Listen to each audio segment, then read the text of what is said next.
20 times de futebol disputam a Série A do Campeonato Brasileiro, sendo 6 deles paulistas. Então, 6 dos times, dos 20 times, são paulistas. Cada time joga 2 vezes contra cada um dos seus adversários. A porcentagem de jogos nos quais os 2 oponentes são paulistas é, certo? Então, a primeira coisa que a gente tem que fazer é entender aqui como vai funcionar a disputa entre os jogos, né? Então, por exemplo, se eu tiver um time X e um time Y,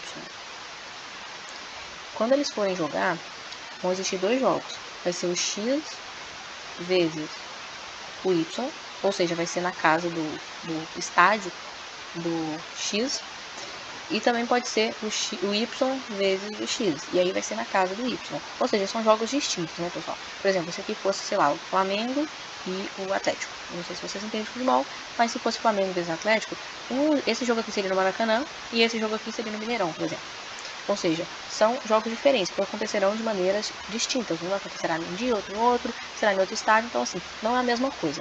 E por que isso é importante? Porque essa questão aqui é uma questão que confunde muito com combinação. Porque parece que a ordem não importa, né? Mas acaba que importa. E vai acabar que a gente vai ter que fazer um arranjo, certo? Então o que a gente tem que descobrir primeiramente? A gente tem que descobrir quantos jogos serão no total. Quantos jogos vão existir nesse campeonato de Série A aí com os 20 times, certo? Então agora a gente vai fazer um arranjo, porque a gente percebeu que a ordem importa. Quando a ordem importa, é arranjo. Então vai ser um arranjo de 20 times sendo tomados de 2 a 2, ou seja, a cada jogo é 2 times, certo? Então são 20 times que são tomados de 2 a 2. Então vamos lá. Como que é a fórmula de arranjo? Vou colocar aqui para vocês relembrarem. N fatorial sobre N menos P fatorial, sendo aqui NP. Então a gente vai fazer a mesma coisa aqui. 20 fatorial. 20 menos 2 é 18 fatorial, certo? Vai ficar 20 vezes 19 vezes 18 fatorial, dividido por 18 fatorial. Corta aqui, a gente tem que fazer só 20 vezes 19. Fazendo essa conta aqui, vai ficar 380, né? Vou até apagar aqui, 380. Isso aqui vai dar 380. Então, que a gente chegou, qual o resultado que a gente chegou? Que serão 380 jogos. Ele quer saber a porcentagem de jogos nos quais os 2 oponentes são paulistas. Então, como que a gente pode descobrir isso? A gente pode descobrir quantos jogos vão existir em que os 2 times são paulistas. Então, são 6 times paulistas. Se a gente vai ter 2 times, então, por exemplo, vou trazer exemplos da realidade. São Paulo e Corinthians. Vou colocar CR aqui. Então, vai ter um jogo São Paulo vezes Corinthians, no Morumbi, né? E vai ter também um do Corinthians vezes o São Paulo, entendeu? Então, isso seria um exemplo. Então, a ordem também importa, e em vez de ser 20 times agora, serão só 6, né? Porque a gente tem que reduzir o espaço amostral. A gente está pegando agora só os times paulistas. Então, vai ser um arranjo de 6 times pegados 2 a 2, e a gente vai fazer a mesma coisa. 6 fatorial, dividido 6 menos 2 é 4, 4 fatorial. Isso aqui vai dar 6 vezes 5 vezes 4 fatorial, dividido por 4 fatorial. Conta aqui, né, para a gente simplificar. 5 vezes 6, 6 vezes 5 é 30. Então, serão 30 jogos em que um time paulista disputará contra outro time paulista. O que ele quer saber é a porcentagem de jogos nos quais os 2 oponentes são paulistas é. Então, de 380 jogos do campeonato da Série A, 30 deles serão paulista versus paulista. Como ele quer saber a porcentagem, a gente pode fazer uma regra de 3. 380 é 100% dos jogos.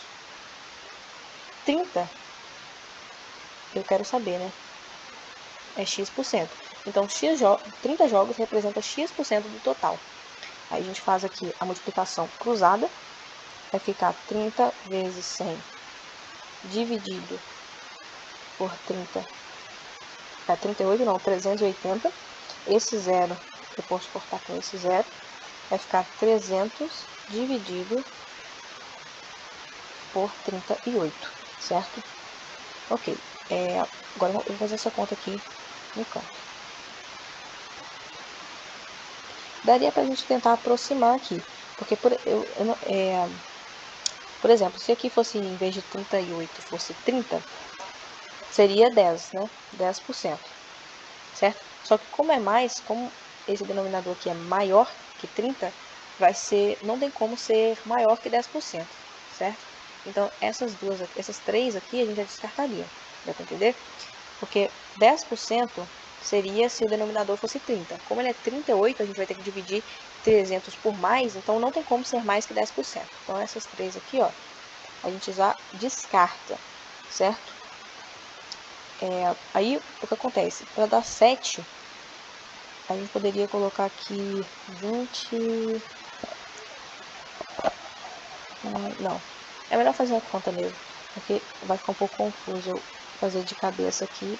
Talvez alguém que não está muito acostumado a fazer isso vai ficar em dúvida. Mas vocês entenderam por que não podem ser essas três aqui, né? Porque se 300 dividido por 30 é igual a 10, se aumentar esse denominador aqui, isso aqui vai ser menor. Nunca vai ser maior, entendeu? Então, como aqui é maior, não tem como ser acima de 10%. Então, se fosse para chutar na hora da prova, se não tivesse tempo para fazer a conta completa, você já chutaria entre esses dois aqui, certo? Então, dividindo aqui por 38. 30 não dá, pega um emprestado. Fazendo aqui por 7, né, que é o menor aqui, né? Já divide por 7 logo. Por 7, vamos ver quanto que dá isso aqui. 7 vezes 8 é 56, 7 vezes 3 é 21, com 5, 21, com 5, 26, né? 26, isso. Tá. 300 aqui pega um emprestado, fica 10, vai ficar 4, aqui fica 9, que emprestou 1, dá 3, emprestou 1, fica 0, vai ficar 34, vírgula. Quando a gente coloca essa vírgula aqui, a gente já sabe que vai ser mais que 7. Então aqui tá falando que é menor que 7, a gente não precisa fazer o resto da conta, a gente já sabe que é a alternativa B, certo? Que vai ser 7, alguma coisa. Se é 7, alguma coisa, não é menor que 7, é maior que 7.